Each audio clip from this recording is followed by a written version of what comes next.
Hello साथियों, आप सभी का स्वागत और अभिनंदन है एक छोटे से और प्यारे से यूट्यूब चैनल के अंदर जो आपका ही बनाया हुआ है 7-Eleven स्टडी यूट्यूब चैनल पर। छोटा सा डिजिटल प्लेटफॉर्म है। इस प्लेटफॉर्म पर आपको राजस्थान जीके, भारत जीके, भारत का संविधान, राजस्थान का संविधान, वर्ल्ड ज्योग्राफी सारे ही पार्ट क्लियर करवाए जाते हैं। अगर आप एक बेहतर तैयारी करना चाहते हैं तो ज़रूर हमारे चैनल के साथ आप जुड़िए, ठीक है। और हम आपके साथ मिलकर एक बेहतर तैयारी आपको करवाने वाले हैं।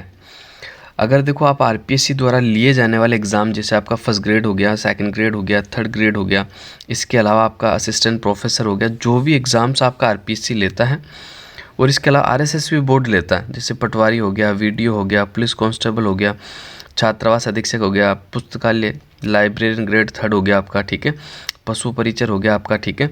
इसके अलावा मैं बात कर लूँ तो जेईएन वाला एग्ज़ाम हो गया आपका, जूनियर अकाउंटेंट वाला एग्ज़ाम हो गया आपका, संगणक वाला एग्ज़ाम हो गया आपका। तो इन सारे एग्ज़ाम्स की मैं कहता हूँ बेहतर तैयारी के लिए राजस्थान जीके का आपका जो एक पार्ट है वो हमारे इस चैनल के साथ जुड़कर आप बेहतर कर सकते हो। और मैंने बेहतरीन व्याख्या के साथ लगभग 200 पेपर आपके हल करवा दिए। आरपीएससी के भी लगभग आपके 100 पेपर है, आरएसएस बोर्ड के भी 100 पेपर है। तो अपनी तैयारी को मजबूत करने के लिए आप हमारे चैनल के जितने भी पेपर हल करवाए उनको अच्छे से देख सकते हो। और मैं जो हल करवाता हूँ, देखो मैं अपनी तारीफ़ नहीं करता, लेकिन मैं एक बेहतर कंटेंट आपको उपलब्ध करवाता हूँ। अगर वाकई में आप देखना चाहते हो तो मेरा पिछला वीडियो देख लो, कितना बेहतर बताया। आज का वीडियो देखना, और भी बेहतरीन तरीके से मैं आपको हल करवाने वाला हूँ। तो ज़्यादा समय व्यर्थ नहीं करते हुए सीधे ही बढ़ते हैं पहला क्वेश्चन की ओर। पहला क्वेश्चन आपके सामने है। देखो, सन 2011 की जनगणना के अनुसार राज्य में महिलाओं की न्यूनतम साक्षरता वाला जिला कौन सा है, ये आपको बताना है। तो इसके बारे में अपन थोड़ा सा देख लेते हैं कि इसका सही आंसर क्या होने वाला। तो इसका जो आपका राइट आंसर हो जाएगा, बिल्कुल ऑप्शन नंबर 3 जो है आपका बिल्कुल सही आंसर हो जाएगा, जालोर। इसका सही आंसर आपका क्या हो जाएगा, जालोर। अब देखो, मैं इससे रिलेटेड जो इम्पोर्टेंट फैक्ट है वो सारे मैं आपसे चर्चा करना चाहूँगा। सबसे पहले मैं राजस्थान की साक्षरता की बात कर लेता हूँ। देखो, ऐसा फैक्ट बताऊँगा जो सीधे एग्जाम में छपेंगे, सीधे ही आपको पेपर में मिलने वाला है। बस आपको नोट्स तैयार करना है हमारे साथ जुड़ के। ऐसे शॉर्ट नोट्स बनाओ कि एकदम मज़ा आ जाए। फिलहाल आपको 2011 की जनगणना याद करना है, क्योंकि अभी नवीनतम जनगणना हुई भी नहीं है, आई भी नहीं है। और आने में मैं जब तक बता दूँ 2 या 3 साल और लग जाएंगे आपके। तब तक सवाल जो पूछे जाएंगे 2011 की जनगणना से पूछे जाएंगे। अब देखो, और इसमें नवीन जिलों का भी देखो अड़कंजा नहीं है। क्यों नहीं है? क्योंकि जो पुराने जिले छपे हुए हैं ना, वो के वही रहने वाले हैं। तब तक नए जिलों की कोई रिपोर्ट नहीं हो जाती, नवीन जनगणना नहीं आ जाती, तब तक आपके यही वाले जिले प्रथम और लास्ट और सर्वाधिक वाले माने ही जाएंगे, ठीक है। तो राजस्थान की देखो ऑल ओवर साक्षरता की मैं बात कर लूँ तो 61 पॉइंट है। कितनी है अभी? 66.1 है। क्लियर। अब देखो, मैं आपको बता देता हूँ। एक बार जो आपका सवाल बना था, सवाल ये बना था कि भाई 1951 से लेकर 2011 तक राजस्थान की जो जनसंख्या है वो कितना गुना बढ़ी? 8 गुना से भी ज़्यादा बढ़ी थी। तो ये बिल्कुल सही था। 2051 में जो राजस्थान की आपकी साक्षरता दर थी ना, वो 8.500 थी, ठीक है। अब देख लो आप, 8.5 से बढ़कर सीधी कितनी होगी? 66.1 होगी, यानी 8 64, यानी 8 गुना से भी ज़्यादा बढ़ गई। तो बिल्कुल आपको याद रखना, यानी ये सवाल आपका एग्जाम में पूछा गया था और इसे सही माना था, ठीक है। अब इसके अलावा देखो, मैं और फैक्टों की बात करता हूँ तो कि राजस्थान के अंदर जो शहरी साक्षरता दर प्रतिशत है वो कितना है, तो आपको बिल्कुल याद रखना 79.7। ये क्या है? शहरी साक्षरता दर। जबकि ग्रामीण साक्षरता दर की मैं बात कर लूँ तो 61.4 है। कितना है? 61.4। शहरी साक्षरता और ग्रामीण साक्षरता। क्लियर हो गया आपका। अब इसके बाद मैं बात कर लेता हूँ पुरुष साक्षरता दर की। तो पूरे राजस्थान में पुरुष साक्षरता दर जो है वो आपके 79.2 है। पुरुष साक्षरता कितनी है ऑल ओवर राजस्थान में? 79.2। अब देखो, इसके दो फैक्ट मैं आपको बता देता हूँ। शहरी पुरुष साक्षरता की दर जो है वो 87.9 है, जबकि ग्रामीण में पुरुष साक्षरता दर जो है आपकी वो है 76.2। क्लियर। ऑल ओवर राजस्थान की पुरुष साक्षरता 79.2 है और शहरी पुरुष साक्षरता 87.9 है। और जबकि आपकी ग्रामीण पुरुष साक्षरता दर जो है वो 76.2 है। क्लियर। अब मैं बात कर लेता हूँ महिला साक्षरता दर की। तो देखो महिला साक्षरता दर की पूरे राजस्थान की बात कर लो तो 52.1% है। कितनी है? 52.1%। अब इसमें देखो आप, अब इसमें मैं बात कर लेता हूँ शहरी महिला साक्षरता दर की और ग्रामीण की। तो शहरी महिला साक्षरता दर जो है आपकी 70.7 है, जबकि ग्रामीण महिला साक्षरता दर जो है 45.8 है। कितनी है? 45.8। दोनों ही सवाल एग्जाम में बने हुए हैं और वापस से रिपीट होंगे। देखो आरपीएससी ने थोड़ा सा पैटर्न बदल दिया। आरपीएससी क्या करता है, थोड़े से टफ सवाल पूछता है। ठीक है, अब आपको यूँ नहीं पूछेगा कि राजस्थान की साक्षरता दर कितनी है, अभी ये पूछेगा कि राजस्थान में शहरी महिलाओं की साक्षरता दर कितनी, तो आपका उत्तर होगा 70.7। ऐसे सवाल आरपीएससी आपसे पूछने वाला है। अब इसके अलावा देखो थोड़ी सी मैं और अदर फैक्ट पे बात कर लेता हूँ साक्षरता से ही संबंधित। सर्वाधिक साक्षरता वाला जिला आप सभी जानते हो कोटा है आपका। ठीक है, कोटा की साक्षरता दर भी आपको याद रखनी, सीधा ही पूछी जाती है, 76.6। जबकि न्यूनतम साक्षरता वाला जिला आपका जालोर है। ठीक है, न्यूनतम साक्षरता वाला जिला कौन सा है? जालोर। समझ में आ गया। सर्वाधिक एसआई वाला जिला, सबसे ज़्यादा एसआई का बना था आप सभी को पता है, जालोर से। तो न्यूनतम साक्षरता वाला जिला जो है आपका 54.9। कितना है? 54.9%। ये तो आपकी न्यूनतम साक्षरता दर होगी। सर्वाधिक कोटा की 76.6। अब मैं बात करना चाहूँगा गाइस, अगर एग्जामिनर अगर कुछ जिले दे देगा और कहेगा सर्वाधिक साक्षरता वाले दर वाले जिलों को सही क्रम से जमाना है, तो मैं आपको 4-5 जिले वो भी बता देता हूँ। सबसे पहले मैंने बात करी थी कोटा की सबसे ज़्यादा साक्षरता दर है। कोटा की कितनी है? तो 76.6। उसके बाद आपका आता जयपुर। जयपुर की मैं बात कर लूँ तो 75.5। भाई जयपुर की साक्षरता दर कितनी है? 75.5 है। और झुंझुनू की मैं बात कर लूँ तो झुंझुनू की साक्षरता दर कितनी है? 74.1 है। कितनी है? 74.1। सीकर की मैं बात कर लेता हूँ तो सीकर की जो है आपकी 71.9। कितनी है भाई? 71.9 है। इसके अलावा अलवर भी आप याद रखना, अलवर की जो आपकी साक्षरता दर है 70.7 है। ये मैंने आपको सर्वाधिक साक्षरता वाले 5 जिलों का एकदम सही क्रम आपको बताया है। ठीक है, बढ़ते से घटते क्रम की ओर बताया मैंने, अवरोही क्रम आपको बताया है। बिल्कुल आपको याद रखना, एग्जामिनर आपसे आरोही क्रम भी पूछ सकता है। अब देखो इसके साथ ही मैं आपको थोड़ा सा बता देता हूँ न्यूनतम साक्षरता वाले 4 या 5 जिले। सबसे पहले मैंने आपको जालोर बताया था। जालोर की जो साक्षरता दर है कितनी आपकी? बिल्कुल आपको याद रखना 54.9% है। फिर मैं बात कर लेता हूँ सिरोही की। तो सिरोही की जो साक्षरता दर है वो 55.3 है। कितनी है? 55.3। फिर आपका प्रतापगढ़ आता है। प्रतापगढ़ की मैं बात कर लूँ तो आपकी हो जाएगी 56%। फिर आपका बांसवाड़ा आता है। बांसवाड़ा की जो हो जाएगी 56.3%। ठीक है, और फिर मैं बात कर लेता हूँ बाड़मेर की। तो बाड़मेर की हो जाएगी आपकी 56.5%। ठीक है, तो ये 5 जिले वो जिले हैं जिनकी न्यूनतम साक्षरता है। ठीक है, तो साथ में आपको ये जिले भी याद रखने हैं। अब देखो आगे बढ़ते हैं और अदर फैक्टों की ओर मैं बात कर लेता हूँ। तो बिल्कुल आपको याद रखना होगा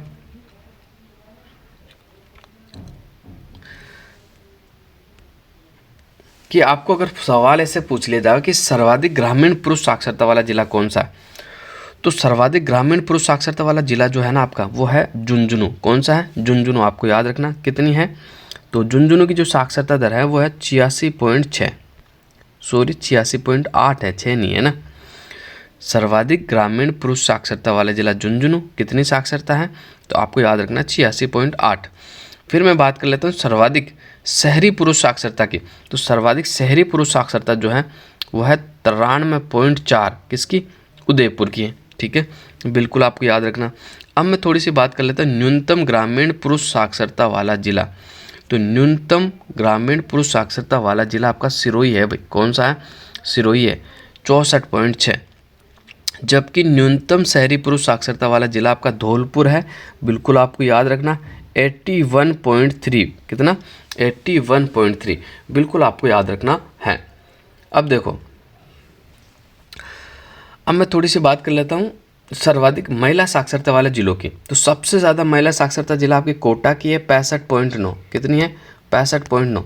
सर्वाधिक पुरुष साक्षरता तो झुंझुनू, सर्वाधिक महिला साक्षरता आपकी कोटा हो जाएगी। ठीक है, आपको ये कंटेंट कैसा लग रहा है, बिल्कुल आप चैनल के साथ जुड़ सकते हो। मैं बेहतर तैयारी कराऊंगा, एक बार आप विश्वास तो करो।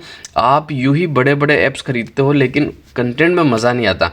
मैं ऐप से भी अच्छा कंटेंट आपको बिल्कुल यूट्यूब पे बिल्कुल फ्री, मेरा कोई ऐप नहीं है, मैं कोई आपकी PDF वगैरह नहीं बेचता हूँ, मेरे कोई लाखों में सब्सक्राइबर नहीं है। बस ये सब आपके लिए ही है कि आपको सिलेक्शन लेना है तो आपको विश्वास करना पड़ेगा। विश्वास करोगे, कंटेंट पढ़ोगे, तभी आपको पता चलेगा कि वाकई में सर एक बेहतरीन कंटेंट आपने हमारे लिए उपलब्ध करवाया है। तो देखो, मैं सर्वाधिक महिला साक्षरता वाले 5 जिलों की आपसे चर्चा कर लेता हूँ। तो सबसे पहले आपका कोटा है।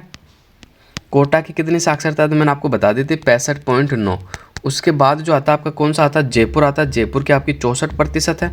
उसके बाद आपका झुंझुनू आता है। झुंझुनू की आपकी 61% है। उसके बाद आपका गंगानगर आता है। गंगानगर की आपकी 59.7 है। उसके बाद आपका सीकर आता है 58.2। ये क्या है, तो ये सर्वाधिक महिला साक्षरता वाले 5 जिले। अब मैं थोड़ी चर्चा करना चाहूँगा न्यूनतम महिला साक्षरता वाले 5 जिलों की। तो देखो, न्यूनतम में महिला साक्षरता में सबसे पहले जालोर आएगा। जालोर की है आपकी 38.5। फिर आपका सिरोही आएगा 39.7। फिर आपका जैसलमेर आएगा। जैसलमेर की भी आपकी 39.7 ही है। फिर आपका जो आएगा बाड़मेर आएगा 40.6। और फिर मैं बात कर लूँ प्रतापगढ़ की, जो कि 42.4 है। कितना है, 42.4।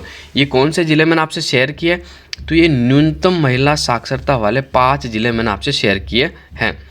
जालोर 38.5, सिरोही 39.7, जैसलमेर 39.7, बाड़मेर 40.6 और प्रतापगढ़ आपका 42.4।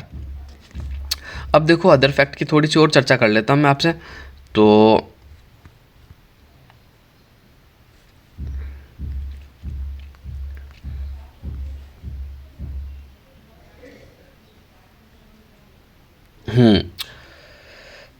तो गाइज, मैं अब थोड़ी सी चर्चा करना चाहूँगा कि सर्वाधिक पुरुष साक्षरता वाले 5 जिलों की। देखो, झुंझुनू की मैं अगर बता दूँ तो 86.9 मैंने आपको बताई थी। कोटा की जो है आपकी 86.3% है। जयपुर की 86.1% है। और आपके सीकर की 85.1% है। और भरतपुर की आपकी 84.1% है। ठीक है, सारे जिले 80+ है। झुंझुनू की 86.9, कोटा की 86.3, जो जयपुर की कितनी है, तो जयपुर को आपको याद रखनी 86.1%, सीकर की 85.1, भरतपुर की 84.1। अब देखो, भरतपुर 84.1, सीकर 85.1 और जयपुर 86.1। ये तो आपको आसानी से याद हो जाएगा। और 2 आपके 86 है। ठीक है, झुंझुनू आपका 86.9 है, कोटा आपका 86.3 है। अब के अलावा, इसके अलावा देखो, मैं बता देता हूँ आपको पुरुष साक्षरता के जो न्यूनतम साक्षरता वाले 5 जिले हैं, वो भी आप याद रखना। प्रतापगढ़ की बात कर लो तो 69.5। कितनी है भाई, प्रतापगढ़ की है 69.5। बांसवाड़ा के भी 69.5, दोनों ही, प्रतापगढ़ और बांसवाड़ा दोनों ही 69.5 है। सिरोही की बात कर लो तो 70% है। और जालोर की बात कर लो तो 70.7% है। ठीक है, और बाड़मेर की बात कर लो तो 70.9% है। ठीक है, आपको याद रखना कितना है भाई, सॉरी 70.6% आपकी बाड़मेर की हो जाएगी। ठीक है, क्लियर गाइस। तो ये आपके न्यूनतम पुरुष साक्षरता वाले 5 जिले हैं। अब बढ़ते हैं अगले क्वेश्चन की ओर। सारी साक्षरता मैंने बिल्कुल क्लियर करवा दी। अब साक्षरता से अगर आपका एक भी सवाल बनता है तो कन्फ्यूजन में बिल्कुल 100% के साथ कह सकता हूँ आपका बिल्कुल गलत नहीं होगा। अगला क्वेश्चन आपके सामने है, देख लेते हैं अगला क्वेश्चन क्या है। बर परवेरिया शिवपुर देवारी सुरा का संबंध है, पर्वत चोटी है, दर्रा है, घाटी है या फिर पठारी क्षेत्र है। तो इसका जो राइट आंसर हो जाएगा, बिल्कुल मैं आपको बताना चाहूँ तो ऑप्शन नंबर 2 जो है आपका बिल्कुल राइट आंसर हो जाएगा। देखो, सबसे पहले मैं आपका क्लियर करवा देता हूँ क्या, तो दर्रे क्या होता है आपके दर्रे। तो देखो, 2 पर्वत होते हैं। देखो, ये पर्वत है आपका, चलो मैं ले लेता हूँ, ये आपका पर्वत है और ये आपका पास में पर्वत है, या पर्वत बना हुआ है।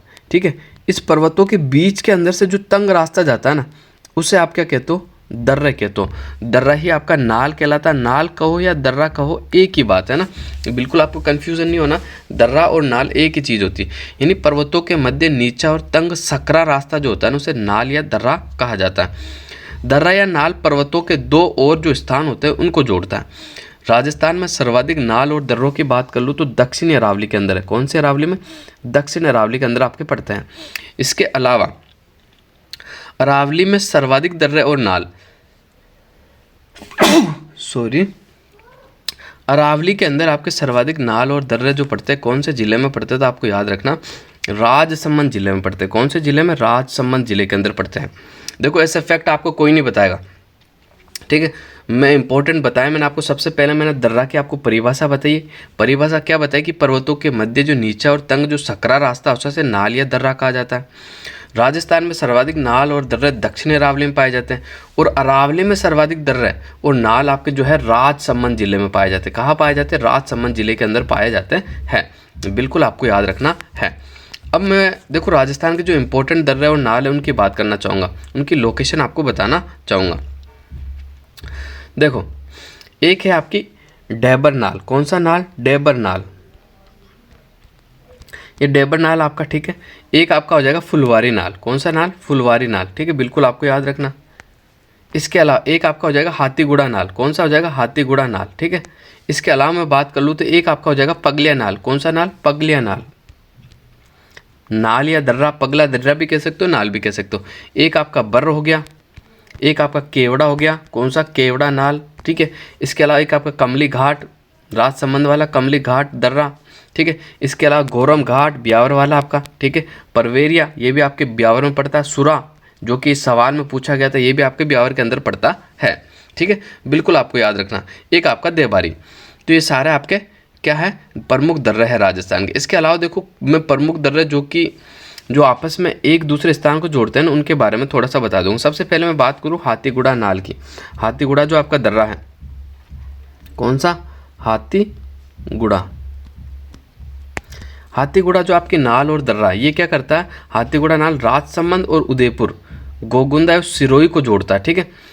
ये पड़ता तो राजसमंद में, उदयपुर के गोगुंदा को किससे जोड़ता है? सिरोही से जोड़ता है। उदयपुर के गोगुंदा को किससे जोड़ता है? सिरोही से जोड़ता है। इसके अलावा एक आपका पगलिया नाल है। पगलिया नाल जो कि मेवाड़ राजसमंद को मारवाड़ पाली से जोड़ता है। मेवाड़ राजसमंद को मारवाड़ पाली से जोड़ता है पगलिया नाल। इसके अलावा देखो एक आपका देसूरी नाल, देसूरी दर्रा या देसूरी नाल जो है आपका, ये देसूरी नाल जो है ना पाली एवं चारभुजानाथ मंदिर को राजसमंद से जोड़ता है, ठीक है। Clear guys. एक आपका बर है जो कि ब्यावर में पड़ता है। ये आपका बर नाल जो है ना मारवाड़ जोधपुर और मेरवाड़ा ब्यावर अजमेर को जोड़ता है। क्लियर।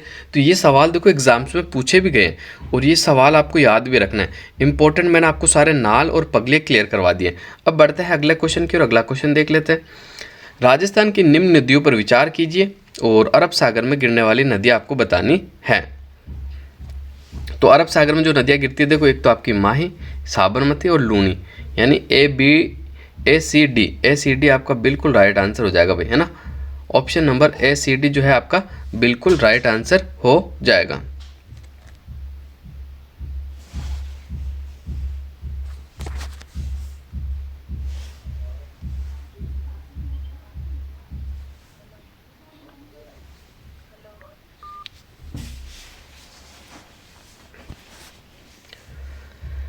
देखो अब मैं आपको बता रहा था कि अरब सागर में गिरने वाली नदियाँ, तो अरब सागर में जो गिरने वाली नदियाँ आपको एक तो माही होगी, एक साबरमती होगी, लूनी होगी। अब देखो थोड़ा सा मैं आपको साबरमती नदी के बारे में बताना चाहूँगा। साबरमती जो नदी है आपकी, उसके बारे में थोड़ी सी मैं आपसे चर्चा करना चाहूँगा।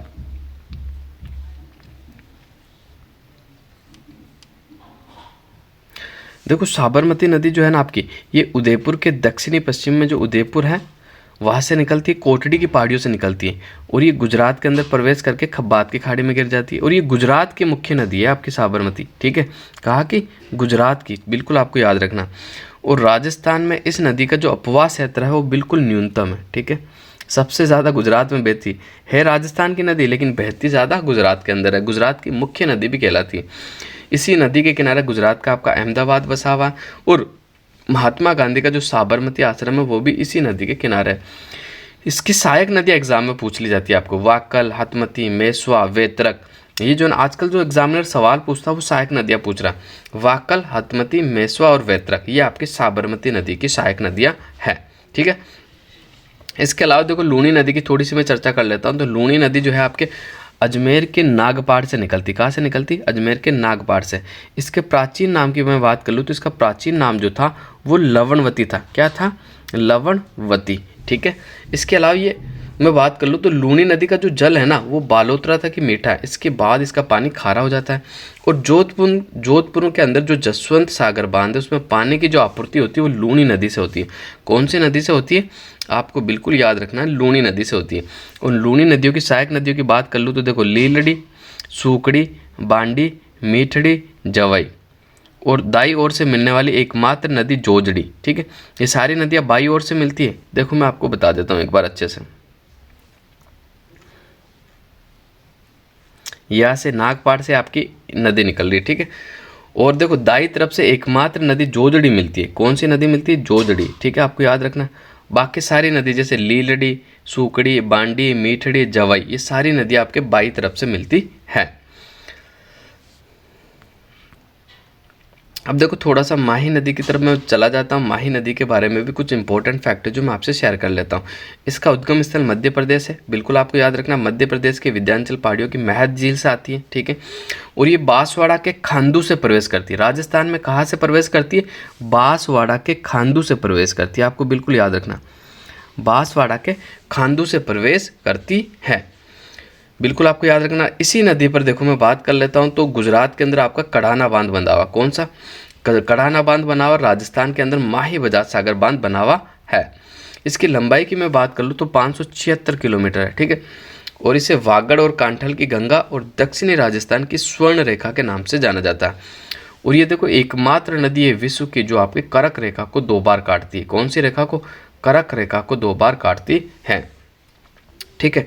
और मकर रेखा को 2 बार काटने वाली नदी लिम्पोपा है। और एक आपकी कौन सी नदी है? तो एक आपकी होगी जायरे नदी।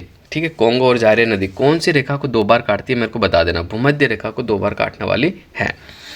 देखो इसके अलावा इसकी सहायक नदियों की थोड़ी सी मैं चर्चा कर लेता तो ईरू, सोम, जाखम, हरण, चाप, मोरन और भादेर, ये जो है आपकी ये माही नदी की सहायक नदियाँ है। बिल्कुल आपको याद रखना।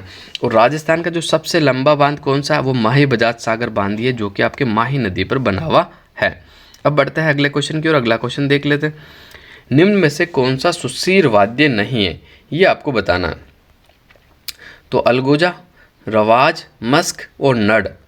तो इसका जो आपका राइट आंसर हो जाएगा मैं बात कर लूँ तो बिल्कुल आपका जो रवाज जो है ना, रवाज, ये आपका तत्ववाद्य यंत्र है। ऑप्शन नंबर 2 में आपको नजर आ रहा होगा रवाज, ये आपका तत्ववाद्य यंत्र है। ठीक है। तो रवाज के बारे में थोड़ी सी चर्चा मैं आपसे करना चाहूँगा। रवाज सबसे पहले तो तत्ववाद्य यंत्र, कौन सा वाद्य यंत्र आपका? तत्ववाद्य यंत्र है जो कि तारों से बनता है। ये सारंगी और कामायचा के समान ही वाद्य यंत्र है, उसी की तरह दिखता है। इसे गज के स्थान पर नाखून से आघात करके फिर बजाया जाता है। और इसमें 8 तुरपे और 12 तार होते हैं। आपको याद रखना, तुरपे कितनी होती है? 8 और तार कितने होते हैं आपके? 12 होते हैं। ठीक है। और इसे डफ भी कहा जाता है। क्या कहा जाता है? डफ। और इसे मेवाड़ के राव और भाटी जाति के लोगों द्वारा आपका बजाया जाता है। बाकी सारे आपके सुशीर वाद्य, अलगोजा भी सुशीर है, मस्क भी आपका सुशीर है, नड कर्णा भील द्वारा बजाया जाता है, जैसलमेर का फेमस है नड, तो ये भी आप याद रख सकते हो। अब आगे बढ़ते हैं, कुसुम्बा के बारे में थोड़ी सी चर्चा कर लेते हैं।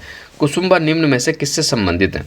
देखो कुसुम्बा एक रीति रिवाज है जो कि शादी का है और इसका जो संबंध है अफीम और शराब से। किससे है भाई? अफीम और शराब से। बिल्कुल आपको याद रखना, अफीम और शराब से इसका संबंध है। अब देखो मैं आपको विवाह से संबंधित जो इम्पोर्टेंट है ना वो ज़रूर मैं आपसे शेयर करना चाहूँगा कि देखो आपने पहली बार सुना होंगे, जैसे एक होता है आपका सामला। मैं विवाह के संस्कार आपको बता रहा हूँ, विवाह से संबंधित रीति रिवाज में आपको बता रहा हूँ। सामला क्या होता है? तो इसे मधुपर कहते हैं। जब देखो वर पक्ष की बारात लेकर वधु के घर आते हैं ना, तो वधु पक्ष द्वारा कलश जो होता है आपका, कलश में नारियल रखकर बारात का जो स्वागत किया जाता है उसे सामला कहा जाता है। क्या कहा जाता है? सामला के नाम से जाना जाता है। इसके अलावा देखो बयानो क्या होता है? बयानो तो विवाह के समय जो मांगलिक गीत गाए जाते हैं ना उसे बयानो कहा जाता है। क्या कहा जाता है? बयानो। कौन सा बयानो? ये वाला बयानो जो कि मैं आपके सामने लिख रहा हूँ। इसके अलावा देखो एक होता है इकताई। इकताई क्या होता है? तो इकताई की मैं बात कर लूँ, इकताई ये सवाल आरपीएससी द्वारा पूछा गया भाई, ठीक है, आपको याद रखना होगा। वर वधू के लिए कपड़े बनाने के लिए दर्जी पहले मुहूर्त का नाप लेता है, जिसे इकताई कहा जाता है। क्या कहा जाता है? इकताई कहा जाता है। एक मुगदना, ये आपके देखो ग्राम सेवक एग्जाम 2016 के अंदर पूछा सवाल है। विनायक की स्थापना के पश्चात भोजन पकाने के लिए जो लकड़ियाँ लाई जाती है, लकड़ियाँ, उसे मुगदना के नाम से जाना जाता है। किस नाम से जाना जाता है? मुगदना के नाम से जाना जाता है। और देखो मैं एक बता देता हूँ आपको, बरी पडला। क्या होता है आपका? बरी और पडला। इसमें क्या होता है? वर पक्ष विवाह के अवसर पर वधू के लिए जैसे गहने और आदि आवश्यक साम, कपड़े, चप्पलें वगैरह जो लाता है, उसे बरी पडला के नाम से जाना जाता है। अब देखो इसके अलावा मैं और आपको इम्पोर्टेंट बताता हूँ। जैसे एक होता आपका बत्तीसी नूतना। क्या होता? बत्तीसी नूतना। ये सवाल आरएसएसबी बोर्ड द्वारा भी पूछा गया है और आपका आरपीएससी द्वारा भी पूछा गया और वापस से रिपीट होगा पक्का। इसमें क्या होता है? जैसे वर वधू की जो माता है वो अपने पीहर वालों को निमंत्रण भेजकर हर संभव सहयोग की कामना करती है। इससे ही आपका क्या कहा जाता है? बत्तीसी नूतना, या फिर इसका एक दूसरा नाम भी है जिसे कहते हैं भात नूतना। क्या कहा जाता? भात नूतना। एक आपका होता है जानो टन। ये भी सवाल आपका पूछा हुआ है, जानो टन।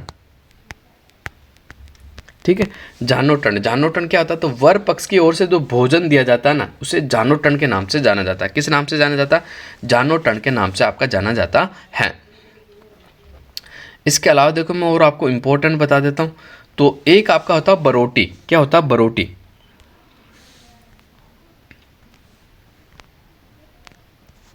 तो मैं बता रहा था बरोटी।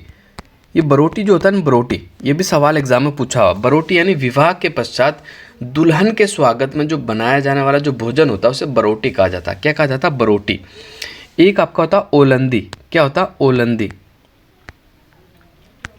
ओलंदी, ये भी आपका सवाल पूछा हुआ है एग्जाम के अंदर। ठीक है, ओलंदी यानी वधू के साथ पीहर में निकट संबंध में कोई लड़की जाती है ना, उसे ओलंदी के नाम से जाना जाता है। ठीक है, कोई भी जैसे विवाह हो गया लड़की का, उसके साथ में कोई छोटी लड़की जाती है, उसे ओलंदी के नाम से जाना जाता है। इसके अलावा एक होता है आपका रियाण। रियाण के अंदर क्या होता है? तो पश्चिम में जो विवाह होते हैं उसके अंदर जो आपके अफीम की जो मनुवार होती है ना, उसे रियाण के नाम से जाना जाता है। इसके अलावा मैं आपको बता देता हूँ हिरावनी। हिरावनी आपका क्या होता है? तो हिरावनी मैं आपको बता देता हूँ। हिरावनी, हिरावनी यानी विवाह के दौरान नववधु को जो दिया जाने वाला जो कलेवा होता है ना, उसे हिरावनी के नाम से जाना जाता है। किस नाम से जाना जाता है? हिरावनी के नाम से जाना जाता है। इसके अलावा एक आपका होता है ऊजन। क्या होता है? ऊजन। ऊजन जो होता है ना, ऊजन, ऊजन यानी बेटी की विदाई के समय जो माता पिता द्वारा जो बेटी को अपने सामर्थ्य के अनुसार जो दहेज दिया जाता है, उसे ही ऊजन या ओजनों कहा जाता है। ठीक है, तो ये विवाह से रिलेटेड सारे फैक्ट मैंने आपके क्लियर करवा दिए हैं। अब बढ़ते हैं अगले क्वेश्चन की ओर। बिल्कुल ऐसे ही सवाल आपके एग्जाम्स में पूछे जाएंगे, बस आप चैनल के साथ जुड़े रहें और अपनी बेहतर तैयारी करें। देखो सोमपुरा शैली जानी जाती है, तो सोमपुरी शैली का जो संबंध है वो किससे है? तो इसका जो सही आंसर हो जाएगा, मैं बिल्कुल आपको बताना चाहूँगा, स्थापत्य के लिए। ठीक है, सोमपुरा शैली बांसवाड़ा की आपकी फेमस है, ये स्थापत्य के लिए जानी जाती है। यानी सोमपुरा शैली में आपके बहुत सारे मंदिरों का निर्माण करवाया गया, इसलिए स्थापत्य शैली कहा जाता है। तो ऑप्शन नंबर 4 आपका बिल्कुल राइट आंसर हो जाएगा। अब देखो मैं बात कर लेता हूँ ललित ललाम ग्रंथ किस लेखक का है, ये आपको बताना है। तो ललित ललाम ग्रंथ के कौन से लेखक का है, तो इसके बारे में अपन थोड़ी सी चर्चा कर लेते हैं। ललित ललाम जो ग्रंथ है आपका मतीराम का है। ऑप्शन नंबर 1 जो है आपका बिल्कुल राइट आंसर हो जाएगा। और देखो मतीराम की मैं दूसरी और रचनाओं की चर्चा करना चाहूँ तो आपको याद रखना फूल मंजरी, सवाल पूछा हुआ है एग्जाम के अंदर। फूल मंजरी जो रचना किन की है, तो ये आपके मतीराम की है।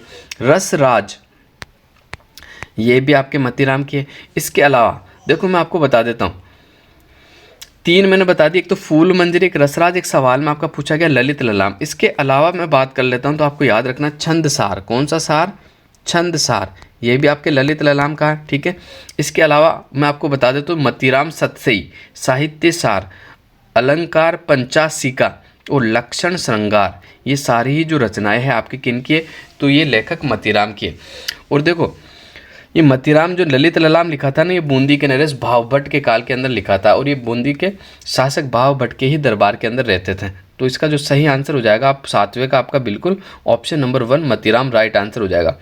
अगला क्वेश्चन देखते हैं, जयपुर रियासत के पंचरंगा ध्वज को किस शासक द्वारा बनवाया गया था? तो ये किस शासक ने बनवाया था? तो देखो इसके बारे में थोड़ी सी मैं आपको चर्चा कर लेता हूँ। तो 8 का जो सही आंसर हो जाएगा, ये मानसिंह ने बनवाया था। किसने बनवाया था? वे मानसिंह प्रथम के द्वारा ये बनवाया गया था आपका, ठीक है।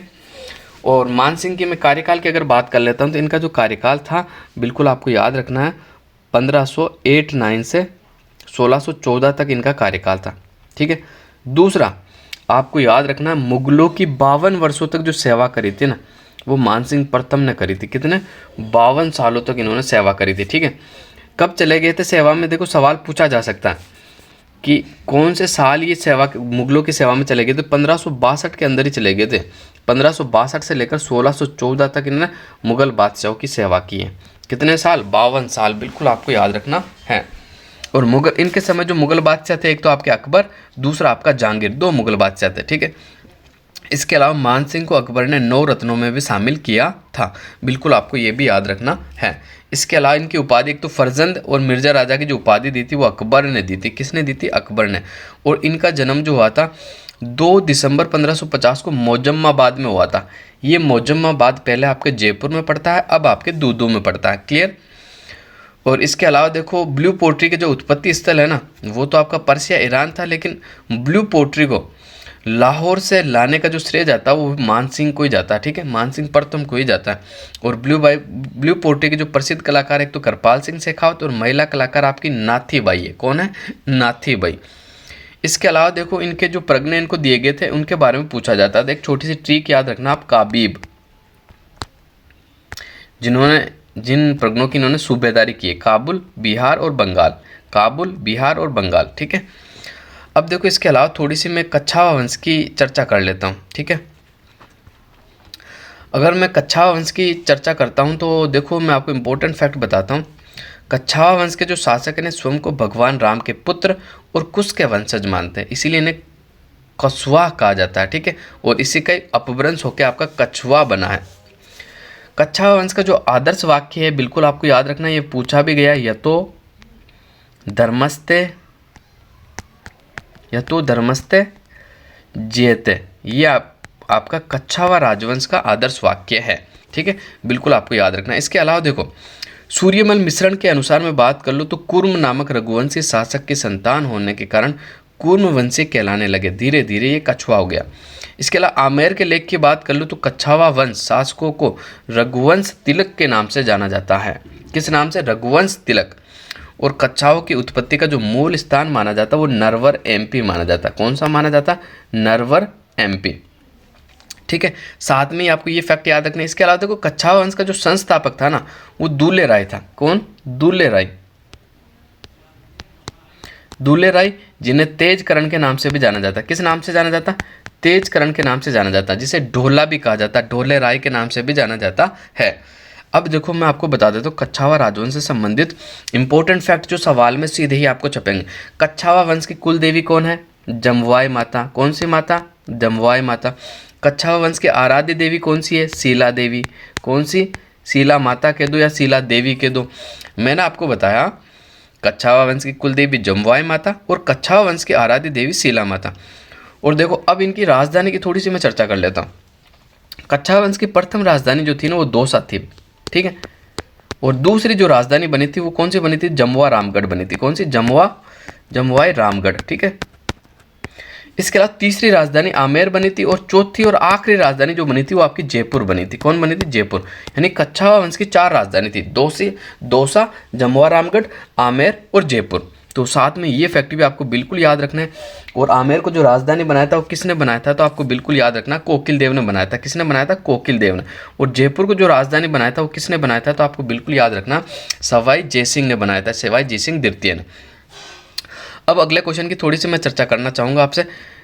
राजस्थान के किस जिले में नक्की झील स्थित है, ये आपको बताना। तो राजस्थान के कौन से जिले में आपकी नक्की झील स्थित है? तो बहुत आसान सवाल है, ज़्यादा टफ नहीं था। ऑप्शन नंबर 3 आपका बिल्कुल राइट आंसर हो जाएगा। राजस्थान के सिरोही में आपकी नक्की झील स्थित है। इस झील के बारे में थोड़ी सी मैं बात कर लूँ तो देखो इस झील का निर्माण जन आख्यानों के अनुसार देवताओं द्वारा अपने नाखूनों से खोदकर किया गया है। किससे? नाखूनों से खोदकर झील बना दी। अब इसके अलावा मैं बात कर लूँ तो राजस्थान की सबसे ऊंची झील आपकी माउंट आबू है।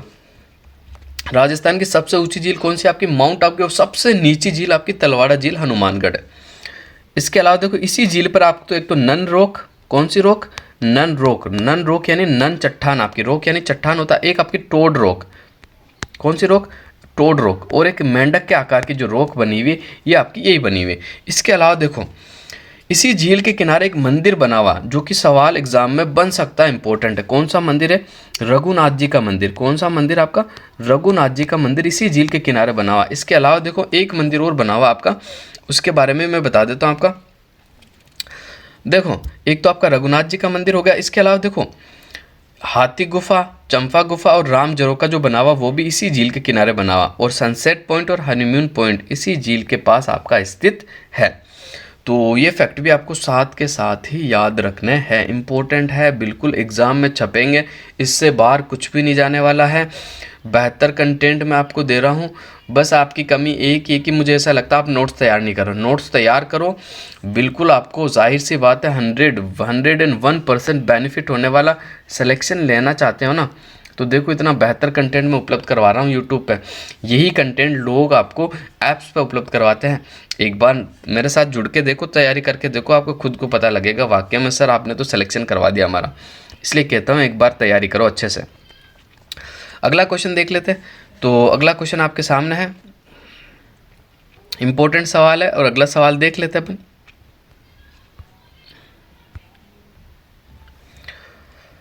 दो 2011 की जनगणना के अनुसार राजस्थान के किस जिले में जनसंख्या का प्रतिशत सर्वाधिक शहरी क्षेत्र में रहता है? तो 10 का जो आपका सही आंसर हो जाएगा बिल्कुल ऑप्शन नंबर 3 कोटा।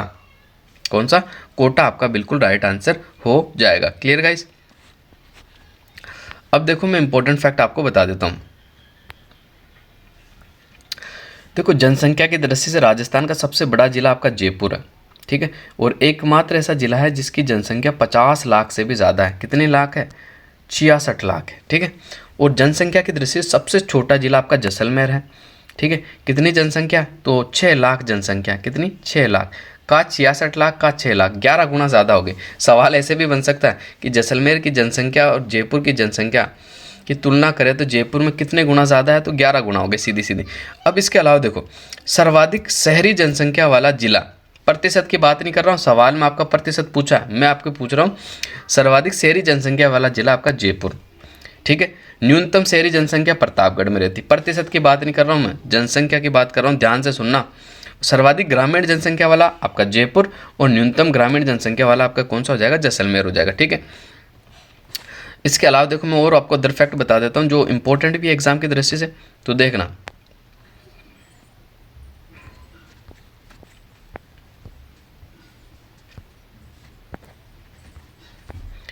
देखो सबसे ज़्यादा जो शहरी जनसंख्या रहती है वो तो आपके कहाँ रहती है? तो सबसे ज़्यादा जो शहरी जनसंख्या आपकी रहती है वो रहती है आपके कहाँ पर? तो आपको बिल्कुल याद रखना ये सबसे ज़्यादा शहरी कोटा में रहती है। और कितना प्रतिशत रहती है? जैसे कि सवाल पूछा गया था तो 60%। कितना? 60%, 60.3% रहती है। जबकि मैं बात कर लूँ कि सर्वाधिक जनसंख्या जहाँ ग्रामीण प्रतिशत है तो वो डूंगरपुर के अंदर है भाई। कितनी? 93.6%। कितनी? 93.6%। सबसे ज़्यादा ग्रामीण प्रतिशत जनसंख्या, प्रतिशत में जो जनसंख्या रहती है वो डूंगरपुर में है। और सबसे ज़्यादा शहरी जनसंख्या जो रहती है कोटा में रहती है, प्रतिशत के मामले में कोटा में 60%, ठीक है। अब बढ़ते हैं अगले क्वेश्चनों की ओर। अगला क्वेश्चन देख लेते हैं। शुष्क वन अनुसंधान संस्थान आफ्रे की स्थापना कब हुई? तो देखो आफ्रे की जो स्थापना मानी गई है ना, अगर मैं आपको आफ्रे की स्थापना अगर आपको बताऊं मैं, तो आफ्रे की जो स्थापना हुई थी बिल्कुल आपको याद रखना 1988 में हुई थी। और 1988 में आपका एक भी ऑप्शन में नहीं है, इसलिए क्वेश्चन भी आपका डिलीट हो गया, ठीक है। इस क्वेश्चन को डिलीट कर दिया गया क्योंकि आफ्रे की जो स्थापना हुई 1988 के अंदर हुई। अब देखो मैं आपको बताता हूँ इम्पोर्टेंट अनुसंधान केंद्र और उनका स्थापना दिवस, स्थापना वाला साल। तो देखो केंद्रीय भेड़ और ऊन अनुसंधान केंद्र की जो स्थापना हुई थी 1962 में हुई थी, ठीक है।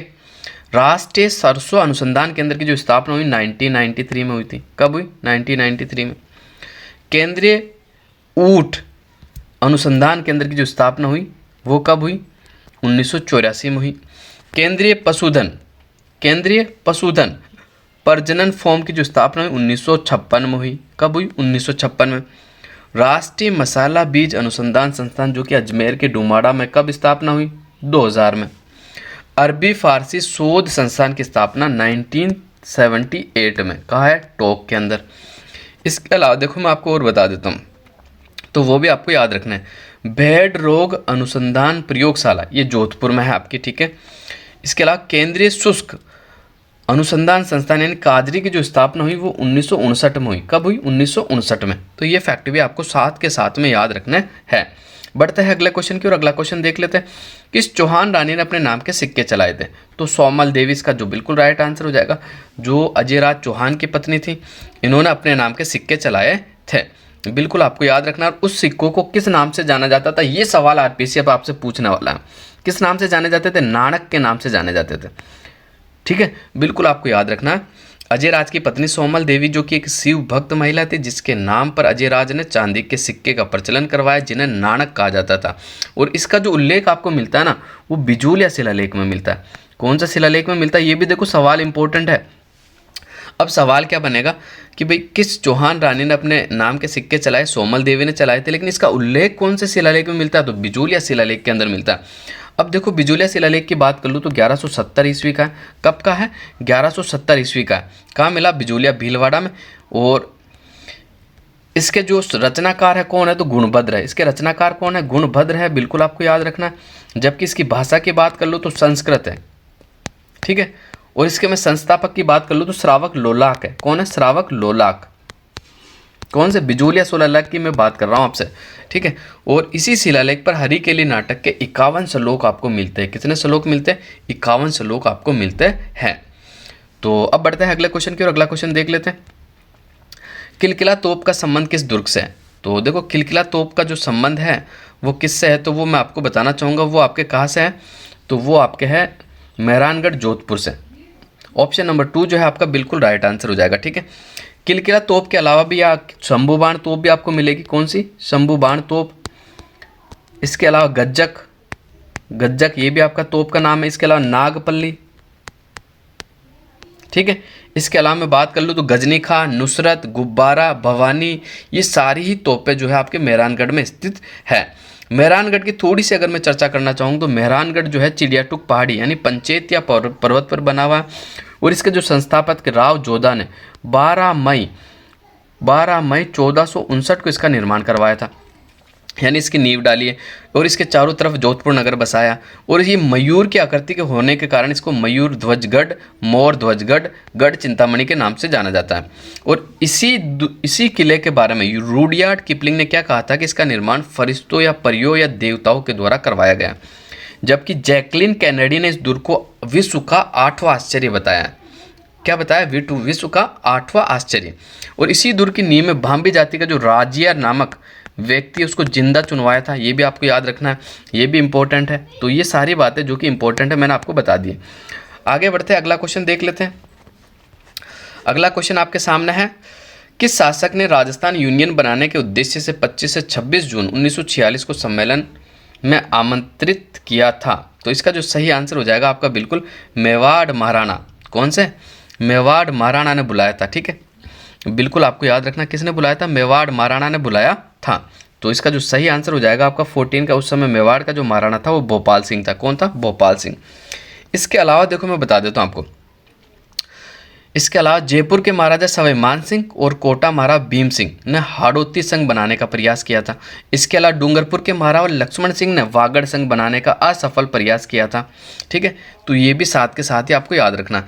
इसके अलावा देखो एक एकीकरण से रिलेटेड एक फैक्ट है आपका कि बांसवाड़ा के महाराजा चंद्रवीर सिंह ने राजस्थान के संघ के निर्माण के समय विलय पत्र पर जब वो हस्ताक्षर कर रहे थे ना, तब उन्होंने एक सेंटेंस कहा था कि मैं अपने डेथ वारंट पर हस्ताक्षर कर रहा हूँ। ये बार बार सवाल पूछा जाता है, वापस से रिपीट होगा। मुझे पता है कि ये आपको याद भी है, फिर भी आप एक बार देख लेना। इसके अलावा देखो राजस्थान में 3 ठिकाने थे, निमराना, ठीक है, एक आपका लावा, और तीसरा कौन सा ठिकाना था आप मुझे कमेंट करके जरूर बताना। तो देखो लावा के बारे में थोड़ा सा मैं आपको बताना चाहूँगा, ठीक है। तीसरा मैं बता देता हूँ आपको, कुशलगढ़ था। तो लावा जो है ना, लावा देखो कुशलगढ़ का जो ठिकाने का जो विलय वो तो दूसरे चरण में हो गया, निमराना का पहले चरण में, लेकिन लावा का किसी भी चरण में विलय नहीं हुआ था। अगर कभी सवाल आपसे पूछ लिया जाता तो ऐसी गहराई वाली बात मैं आपसे बता रहा हूँ जो कि आपको नोट्स बना के बिल्कुल आपकी कॉपी के सामने छापना होगा। देखो लावा का जो विलय हुआ था वो 19 जुलाई को हो गया था, 19 जुलाई 1948 को, और इस तारीख को राजस्थान में किसी भी चरण का गठन नहीं हुआ था। ठीक है, 19 जुलाई 1948 को लावा ठिकाना को केंद्रीय सरकार के आदेश पर जयपुर रियासत में शामिल कर लिया गया था। किस में शामिल कर लिया गया? जयपुर रियासत में से शामिल कर लिया गया था। तो ये एकीकरण के फैक्ट जो आपको बिल्कुल याद रखना है। बाप बोल्डर बेड राजस्थान के किस जिले में स्थित है? तो बाप बोल्डर बेड आपके जोधपुर में पड़ता है, लेकिन वर्तमान में ये जोधपुर में नहीं है, वर्तमान में ये फलोदी में चले गए। कहाँ चले गए? फलोदी जिले के अंदर शामिल हो गए बाप बोल्डर बेड, आपको बिल्कुल याद रखना है। तो इसका जो सही आंसर आपका हो जाएगा बाप बोल्डर बेड, यानी जो गोल गोल बड़े बड़े पत्थर मिले थे ना उसे बाप बोल्डर बेड कहा जाता है। ध्यान, बड़े बड़े गोल गोल पत्थर उन्हें बाप बोल्डर बेड के नाम से जाना जाता है। बढ़ते अगले क्वेश्चन की ओर। कोपेन के वर्गीकरण के अनुसार निम्न में से किस जिले में AW प्रकार की जलवायु नहीं पाई जाती है? तो देखो ये राजस्थान है, मैं AW प्रकार की जलवायु की बात कर लेता हूं। तो देखो बिल्कुल आपको याद रखना, देखो आपके झालावाड़ में भी पाई जाती है, बांसवाड़ा में भी पाई जाती है, हल्का सा चित्तौड़ भी है, लेकिन सिरोही शामिल नहीं है भाई। ठीक है, बिल्कुल आपको याद रखना, सिरोही जिले के अंदर आपके AW प्रकार की जलवायु नहीं पाई जाती। हद तक कि माउंट आबू में केवल पाई जाती है, लेकिन सिरोही पूरे जिले में नहीं पाई जाती। तो इसका जो आंसर की मैं जो सही आंसर माना था वो सिरोही ही माना है, तो आपको बिल्कुल कन्फ्यूज नहीं होना। अगला क्वेश्चन देखते हैं, मेवाड़ के निम्न शासकों का सही कालक्रम बताइए। तो देखो इसका सही कालक्रम के बारे में अपन थोड़ी सी चर्चा कर लेते हैं। तो सबसे पहला आया था आपका हमीर, जिसे मेवाड़ का उद्धारक कहा जाता, फिर आपके सैत्र सिंह आए थे, फिर आपके राणा लाखा आए थे, फिर आपके मोक्कल आए थे। ठीक है, बिल्कुल आपको याद रखना, मैंने आपको बता दिया है। देखो मैं बात कर लेता, 1364 तक आपके हमीर थे, 1364 से लेकर 1482 तक आपके सैत्र सिंह थे। फिर मैं बात कर लेता हूँ 1382 से लेकर 1421 तक राणा लाखा थे, और फिर 1421 से लेकर 1433 तक आपके राणा मोक्कल थे। तो इसका जो सही कालक्रम हो जाएगा ऑप्शन नंबर 1 जो है आपका बिल्कुल राइट आंसर हो जाएगा। अगला क्वेश्चन देखते हैं, अंग्रेजी पत्र पीप का निम्न में से किससे संबंधित है? तो अंग्रेजी समाचार पत्र पीप का जो संबंध है वो जयनारायण व्यास से है। किससे है? जयनारायण व्यास से है। और ये जो पीप अंग्रेजी जो समाचार पत्र है ना, ये मुंबई से प्रकाशित होता था। कहाँ से? मुंबई से। और जबकि इनका एक मारवाड़ी समाचार पत्र है आगे बाण। कौन सा? आगे बाण। आगे बाण का जो प्रकाशन होता था वो ब्यावर से होता था। कहाँ से होता था? ब्यावर से आपका होता था। और पोपाबाई की पोल जो आपकी रचना है वो भी आपके जयनारायण व्यास की है, ये भी आपको याद रखना है। आगे बढ़ते हैं, अगला क्वेश्चन देखते हैं। और जयनारायण व्यास ही राजस्थान के एकमात्र ऐसे है जो मनोनीत भी है और आपके निर्वाचित मुख्यमंत्री भी है। क्वेश्चन नंबर 19 की मैं बात कर लेता हूं। तो देखो निम्न में से कौन सा स्थान दक्षिणी राजस्थान में स्थित नहीं है? थली ये आपके पश्चिमी राजस्थान में पड़ता है, लूणी नदी के आसपास का जो एरिया उसे थली के नाम से जाना जाता है, जबकि कांठल, छप्पन का मैदान और देवलिया ये आपके कहाँ पड़ता है? ये तो आपके दक्षिणी राजस्थान में। देवलिया आपके प्रतापगढ़ में पड़ता है, छप्पन का मैदान आपका माही द्वारा निर्मित है, कांठल किसे कहते हैं? प्रतापगढ़ को, कांठल का ताजमहल प्रतापगढ़। तो ये तो आपके दक्षिणी राजस्थान में हो गया, थली आपका पश्चिमी राजस्थान में हो गया। तो इसका जो राइट आंसर हो जाएगा ऑप्शन नंबर 4। आगे बढ़ते हैं, उत्खाद भूमि स्थलाकृति के लिए कौन सी नदी जानी जाती है? यानी बेडलैंड टोपोग्राफी। कल ही मैंने आपको बताया था चंबल नदी, सर्वाधिक अवनालिका अपर्दन और सर्वाधिक बेडलैंड टोपोग्राफी, यानी उत्खाद भूमि स्थलाकृति के लिए आपकी चंबल नदी जानी जाती है। राजस्थान की सबसे लंबी नदी है और राजस्थान में सबसे लंबी नदी बनास। ठीक है, क्लियर। आगे बढ़ते हैं, अगला क्वेश्चन देखते हैं। राजस्थान में वैष्णव द्रव का प्राचीनतम अभिलेख कहाँ से प्राप्त हुआ था? तो 21 का जो आपका सही आंसर हो जाएगा बिल्कुल गोसुंडी शिलालेख, जो कि गोसुंडी चित्तौड़ से प्राप्त हुआ था 2री शताब्दी ईसा पूर्व का। इसमें आपको वैष्णव द्रव की प्राचीनतम जानकारी मिलती है।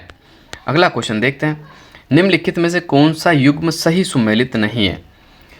देखो संत रामचरण जी की प्रमुख पीठ शाहपुरा में है, संत हरिदास जी की आपके संत हरि रामदास जी की सिंहथल बीकानेर में होगी, संत रामदास जी की खेड़ापा के होंगे, संत दरियाव जी की रैण में नहीं है।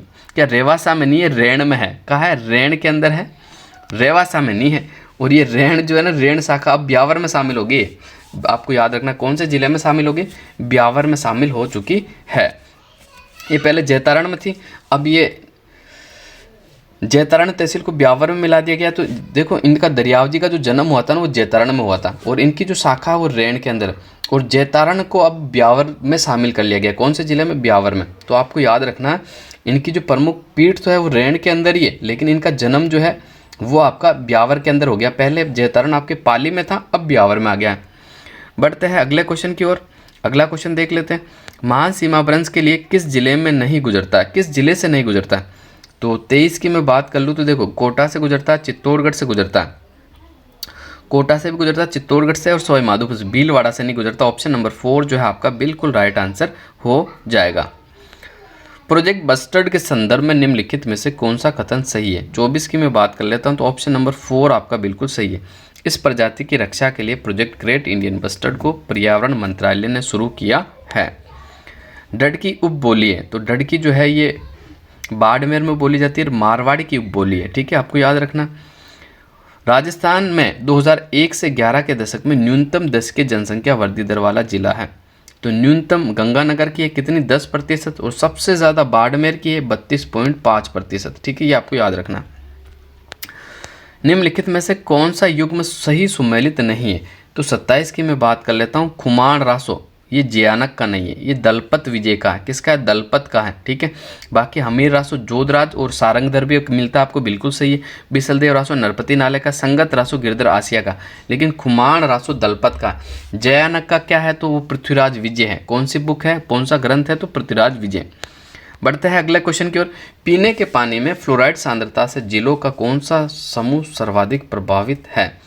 तो 28 का मैं सही आंसर की बात कर लेता हूँ, तो जालोर, बाड़मेर, सिरोही, बांसवाड़ा बिल्कुल आपका राइट आंसर हो जाएगा। जायका राजस्थान में किस क्षेत्र में कार्य कर रही है? तो जायका जो कार्य कर रही है वो बिल्कुल जल क्षेत्र आजीविका सुधार के अंदर, ठीक है, बिल्कुल आपको याद रखना। Japan international cooperation agency. आज के आखिरी क्वेश्चन की बात कर लेता हूँ, और शानदार क्वेश्चन, अगर ऐसा क्वेश्चन वापस से रिपीट हो जाओ तो शायद ही बहुत कम बच्चे कर पाएंगे। किस स्थान पर सरस्वती नदी के लुप्त होने का उल्लेख महाभारत में मिलता है? तो कहाँ? इसका 30 का जो आपका सही आंसर हो जाएगा बिल्कुल विंसेन। ये स्थान कहाँ पड़ता है मेरे को आज तक पता नहीं, अगर आपको पता हो तो कमेंट करके ज़रूर बताना। सरस्वती नदी अपनी वही घग्गर नदी जिसे जो हनुमानगढ़ गंगानगर में बहती है, जो पाकिस्तान तक चली जाती है, ये विंसेन अपने भारत में है या पाकिस्तान में? तो कमेंट करके मुझे ज़रूर बताना। इसका सही आंसर आपका विंसेन है। तो आज की क्लास को यही समाप्त करते हैं, मिलते हैं अगली क्लास में। आप सभी साथियों का धन्यवाद।